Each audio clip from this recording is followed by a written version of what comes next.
अस्सलाम वालेकुम सफ़ी न्यूज़ में खुश आमदीद। नाज़रीन, सऊदी अरब से दो अहम खुशखबरियाँ हैं जिसके बारे में अगर आप जानेंगे तो आप भी खुश हो जाएंगे।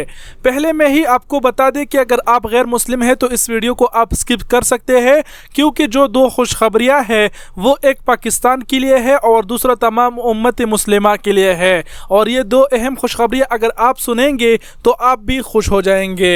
और वीडियो शुरू करते हैं, लेकिन वीडियो शुरू होने से पहले आपसे एक छोटी सी याद दहानी कराए कि अगर आप सऊदी अरबिया से रिलेटेड ऐसी और वीडियोस देखना चाहते हैं तो आप सभी न्यूज़ को ज्वाइन कर सकते हैं लाइक और सब्सक्राइब की शक्ल में। और अगर आपने ऑलरेडी लाइक और सब्सक्राइब किया है तो आपका तहे दिल से शुक्रिया। अब चलिए बिना ज़्यादा बातें किए हुए डायरेक्ट ये दो अहम खुशखबरियाँ आप लोगों के साथ शेयर कर देता हूँ। पहले नंबर पर आप लोगों के साथ खुशखबरी शेयर कर देता हूँ जो तमाम उम्मत मुस्लिमा के लिए है।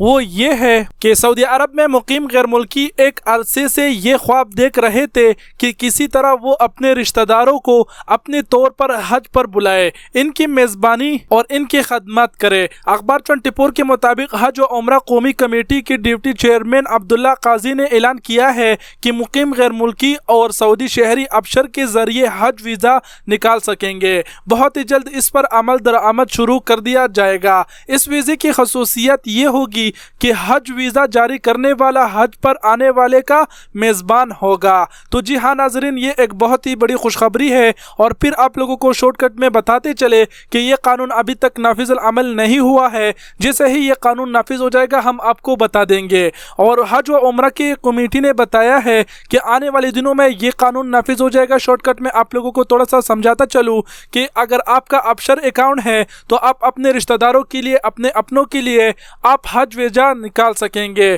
तो इससे बड़ी कोई खुशखबरी हो ही नहीं सकती, क्योंकि हज वीज़ा लेने के लिए जो है ना कुरानदाजी करना पड़ता है, बहुत सी मुश्किलों के सामना करना पड़ता है, तभी जाके अगर उसकी किस्मत में होता है तो हज वीज़ा उसको मिल जाता है। लेकिन अभी हज और उम्रा ने ये कानून बनाने का सोचा है कि किसी का भी अगर अबशर अकाउंट होगा तो वो अपने अबशर अकाउंट से हज वीज़ा निकाल सकेगा। तो ये एक बहुत ही बड़ी खुशखबरी है उम्मत मुस्लिमा के लिए। इस बात पर अच्छा कमेंट करके ज़रूर दिखाना। और जो हमारी दूसरी खुशखबरी है वो ये है कि सऊदी अरब की निजी एयरलाइन फ्लाइनस ने जद्दा से कराची के लिए हफ्ते में 3 परवाज़ें शुरू करने का ऐलान किया है। इस पर अमल दरामद रवा बरस 2 नवंबर से होगा। सबक वेबसाइट के मुताबिक फ्लाइनस ने 2019 के लिए नए तौसी हुकमत अमले तैयार की है। एयरलाइन ऐसी तमाम स्टेशनों के लिए जहां से मुसाफिरों की तादाद में रोज़ बरोज़ इजाफा हो रहा हो मज़ीद परवाज़ें चलाएंगे।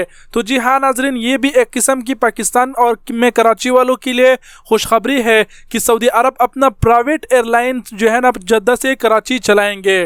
तो नाजरीन ये सोचिए कि ये जो फ्लाइनस एयरलाइंस है ये सऊदी का प्राइवेट एयरलाइंस है और ये लोग अपना प्राइवेट एयरलाइन पाकिस्तान के लिए चाहेंगे। तो ये भी एक किस्म की छोटी सी खुशखबरी है। उम्मीद करता हूँ कि दोनों खुशखबरी आप समझ गए होंगे और हो सके तो इस वीडियो को शेयर ज़रूर करें अपने दोस्तों के साथ। और आप सबके कीमती वक़्त का बहुत बहुत शुक्रिया। अपना बहुत सारा ख्याल रखिएगा। अल्लाह हाफिज़।